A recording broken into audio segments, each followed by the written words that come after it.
la mécanique des alliances est enclenchée.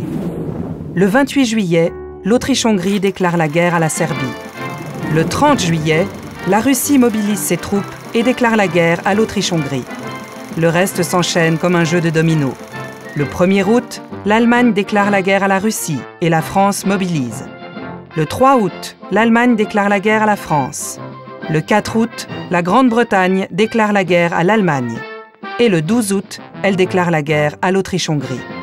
Seule l'Italie reste neutre, pour le moment. Quelles sont les réactions des populations européennes ?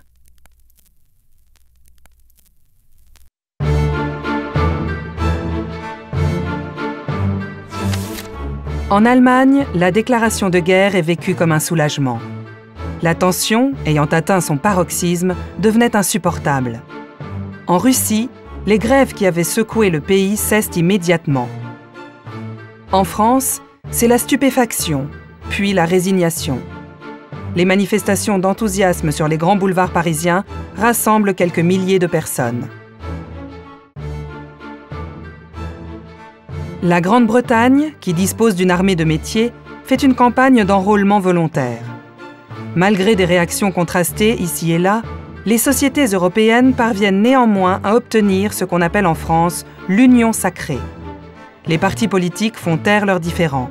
Les crédits de guerre sont votés à l'unanimité.